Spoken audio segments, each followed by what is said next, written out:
สวัสดีผู้ชมกลับมาพูดคุยกันในวันที่27 มกราคม ปี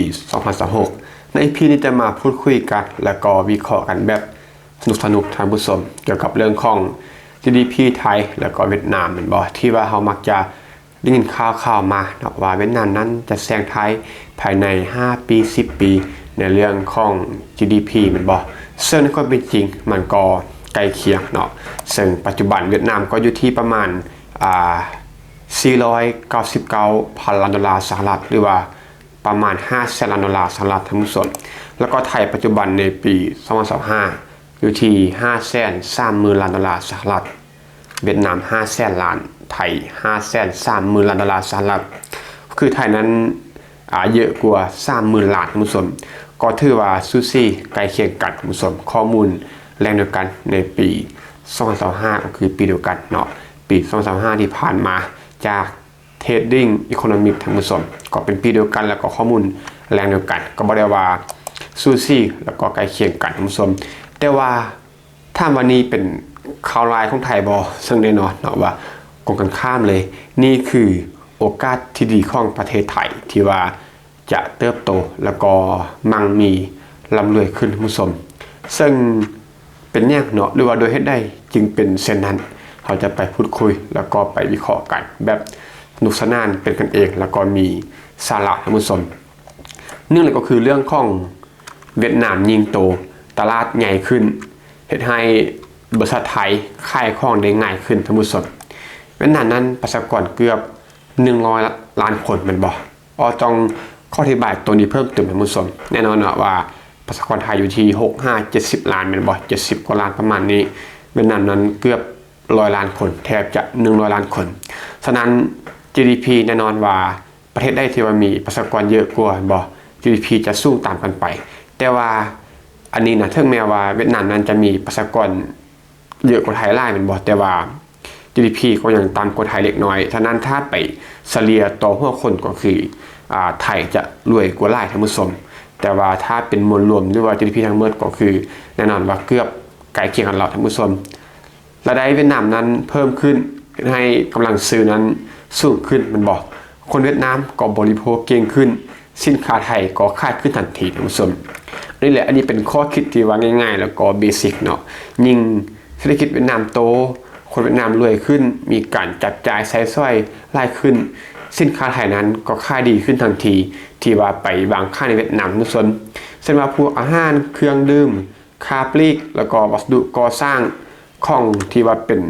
สินค้าไทยเนาะที่ว่าไปติดร้านในเวียดนามได้ดีท่านผู้ชมสรุปในข้อนี้ก็คือเวียดนามรวยขึ้นเท่ากับคนนั้นแห่มาซื้อสินค้าไทยหลายขึ้นท่านผู้ชมถามว่าเป็นแยกเนาะคนจึงมาแห่ซื้อสินค้าไทยก็ต้องบอกว่าบริษัทของประเทศไทยที่ว่าเป็นบริษัทใหญ่ที่มีท่านในเวียดนามหลายบริษัทท่านผู้ชมเช่นว่าเรื่องของ CP เนาะ CPOค่าเรื่องของอาหารเกษตรแล้วก็พวกค้าปลีกต่างๆมี SCG ท่านผู้ชมที่ว่าได้เข้าไปทำการค่ายปูนซีเมนต์วัสดุก่อสร้างแล้วก็พวกบรรจุภัณฑ์มีปตท.ที่ว่าเป็นพลังงานไฟฟ้าท่านผู้ชมมีเซ็นทรัลกรุ๊ปเนาะก็คือห้างค้าปลีกที่ว่ามีให้บริการในเวียดนามแล้วก็มีไทยเบฟท่านผู้ชมเรื่องของเครื่องดื่มแล้วก็มีเครื่องดื่มแอลกอฮอล์เนาะเช่นว่าเบียร์ไซงอนที่ว่าเป็นเบียร์ดังของเวียดนามก็เป็นของในเครือไทยเบฟท่านผู้ชมแน่นอนข้อนี้ก็คือเมื่อ GDP เวียดนามยิ่งโตเท่ากับกำไรของบริษัทไทยที่ว่าในเวียดนามนั้นก็ยิ่งเติบโตตามท่านผู้ชมก็ง่ายๆเลยเนาะเวียดนามรวยขึ้นมีการจับจ่ายหลายขึ้นพวกบริษัท CPO ก็ได้ขายพวกอาหารโภคภัณฑ์การเกษตรค้าปลีกต่างๆเนาะ SCG ก็ได้ขายปูนซีเมนต์วัสดุก่อสร้างแล้วก็บรรจุภัณฑ์ต่างๆปตท.ก็ได้ขายพลังงานเชื้อเพลิงเซ็นทรัลกรุ๊ปก็เป็นห้างที่ว่าบริการในเวียดนามก็ได้มีการจัดจ่ายก็คือทุกอย่างเนาะจะขายดีขึ้นทันทีรวมไปถึงไทยเบฟในเรื่องของเครื่องดื่มแอลกอฮอล์ท่านผู้ชมซึ่งข้อนี้ก็บ่ซับซ้อนเนาะก็ตามโตเลยข้อที่3ก็คือเวียดนามคือท่านการผลิตส่วนไทยคือท่านการควบคุมเกมท่านผู้ชม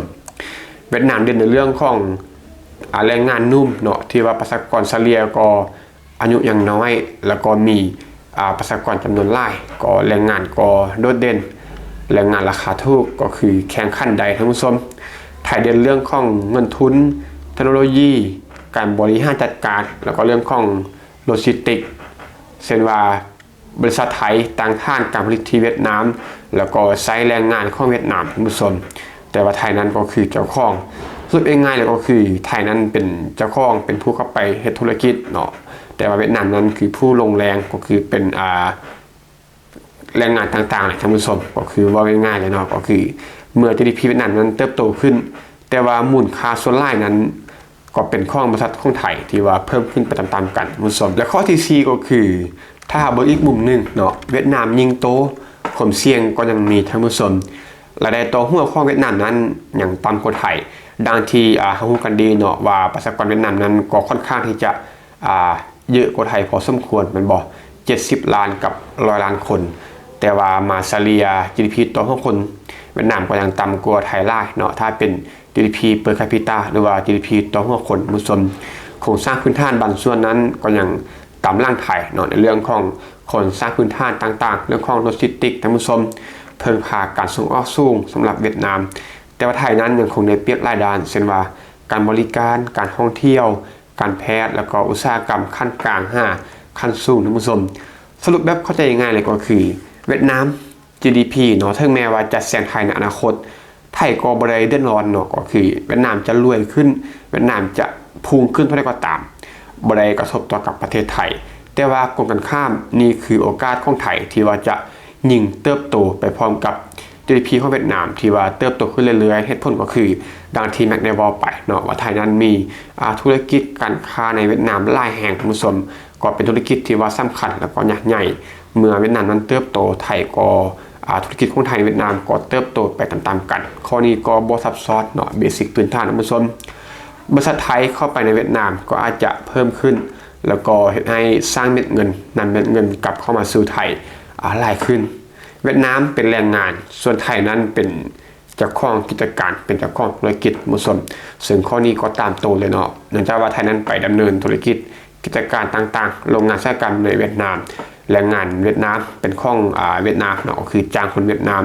ราคาก็บ่ได้สูงหลายแต่ว่าเจ้าของนี่ก็คือเป็นของคนไทยตอนนั้นเวียดนามบ่ได้เป็นคู่แข่งเนาะบ่ได้เป็นคู่แข่งบ่ได้เป็นเรื่องที่ว่าไทยจะอิจฉาว่าเวียดนามเติบโตแล้วไทยจะอิจฉาหรือว่าไทยจะเสียประโยชน์แต่ว่าคนกันข้ามเนาะเวียดนามคือเพื่อนบ้านที่ว่าค่อนข้างโตเร็วในปัจจุบันและไทยคือผู้ที่เข้าไปลงทุนแล้วก็รับผลประโยชน์รับผลพลอยได้แล้วก็ธุรกิจที่ว่าไทยนั้นลงทุนก็เติบโตไปพร้อมกับเวียดนามมุสลิมก็ประมาณนั้นสำหรับเรื่องราวใน EP นี้ถามสมทีว่าฟังว่าจุดนี้มีตัวได้เราจะมาแลกเปลี่ยนพูดคุยกันก็เต็มที่กล่องคอมเมนต์และ EP นี้ก็ต้องเข้าใจทุกท่านที่มารับชมรับฟังพบกันใหม่ EP ต่อไปขอบใจ